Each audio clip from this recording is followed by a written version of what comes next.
watch out for him. It started to happen again. Dad! I'm in trouble. You've had some scary dreams, okay? Help! Daddy can't help you now. Freddy is back on Elm Street, and he's not a welcome visitor. A Nightmare on Elm Street, Part 2, Freddy's Revenge, rated R. They obviously had to have a character called Freddy who comes into your dreams and teenagers' dreams and murders them. Didn't necessarily have to be Robert Englund. And that was it. And they were hoping that they could make another one and they could make some more money. And maybe if it made, as much money or close to as much money as the first one, because usually the sequels didn't make as much money. In 1931, the world was horrified by the motion picture Frankenstein. In 1935, horror turned to terror with The Bride of Frankenstein. In 1990, the makers of Basket Case and Brain Damage bring you... Want a date? Frankenhooker. I didn't almost get to do that. Frank was still not talking to me. They shot half the movie. Oh, he was pissed And with you. I was not on it. Gabe was. There was something. Edgar finally called me. Like, they literally were 3/4 of the way done with the shoot before I finally got the call to go to New York. They'd blown up the hookers already. They'd done like everything. You look at the sets, you look at the costumes. It looks very expensive. You are a big part of that film, behind the scenes and in front of the camera. I wrote the screenplay. I took Chaucer's Canterbury Tales and made a screenplay adaptation. We had costumes from Universal Studios. I went to Universal Studios, to their sound stages, saw their huge warehouses of costumes, and picked out costumes for the show. They knew exactly what we were doing. That was fine. They said, your money still spends. We don't care what kind of production it is. The production itself cost almost $500,000.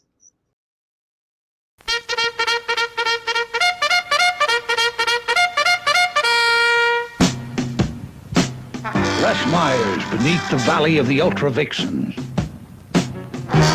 Movie maker Russ Meyer, the rural Fellini, serves up a simple, homey tale of Olympian togetherness, faith-healing, bra-busting humor, jogging, and hulking Herculean masculinity. It's a motion picture born to entertainment, vibrant, spellbinding, and so hilariously funny.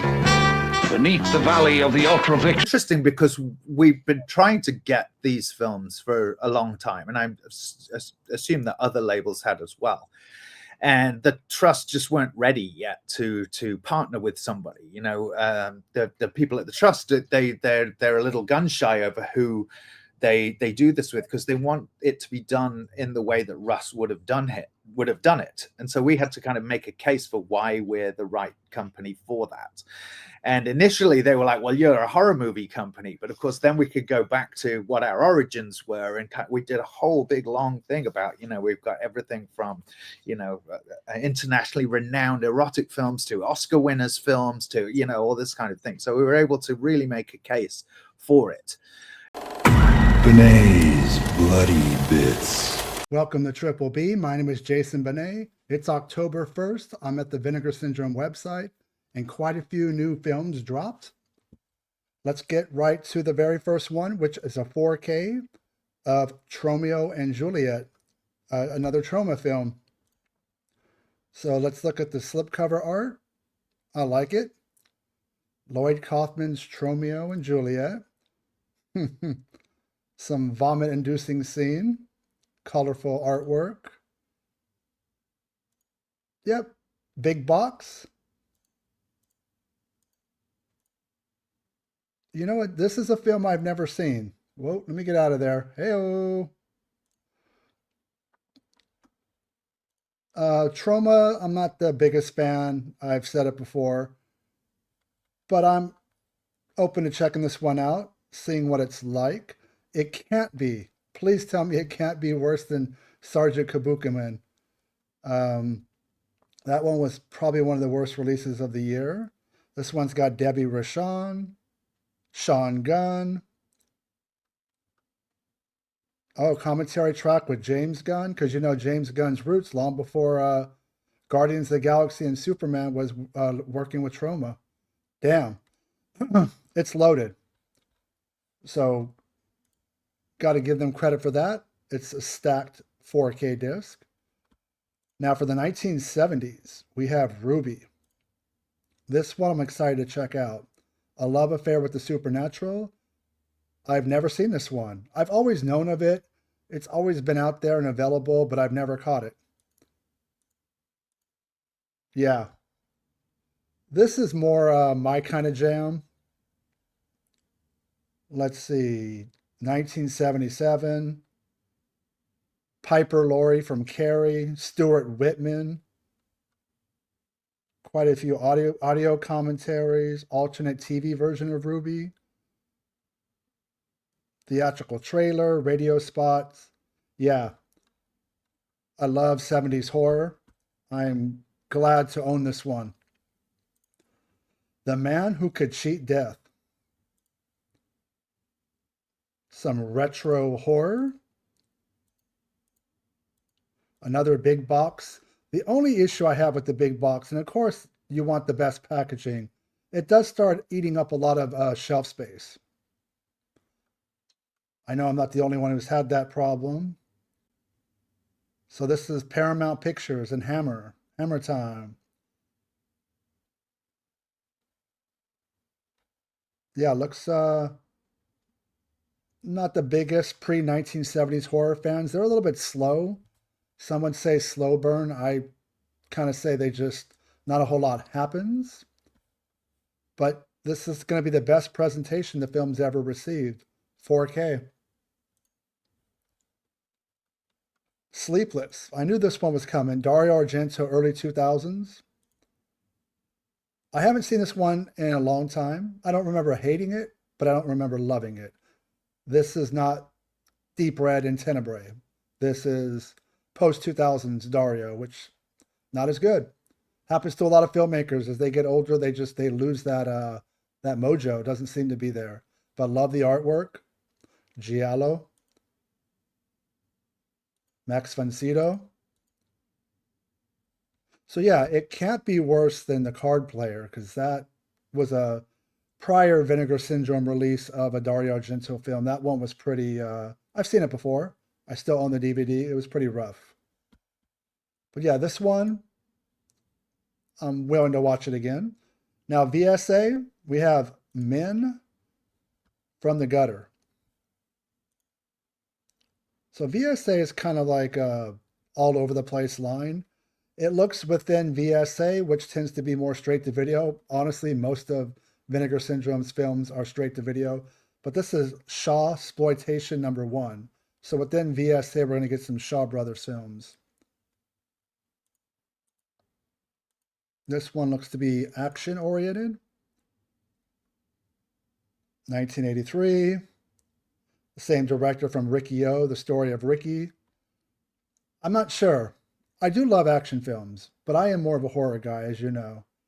So I don't know if this is something I'm going to pick up, even though it's at a discount.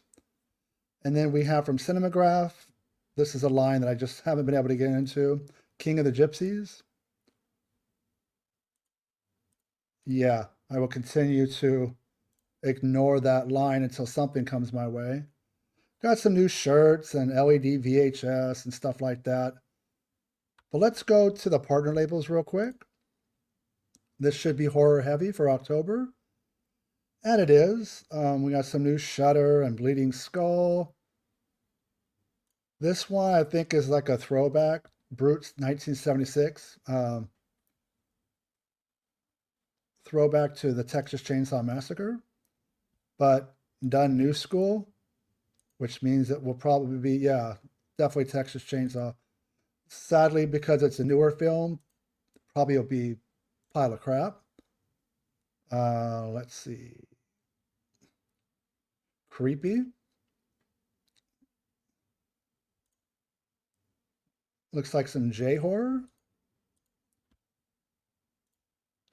I had a phase like in the early 2000s to 2010s where I loved J-horror, Pulse, Ju-on, Ringu. I kind of grew out of it.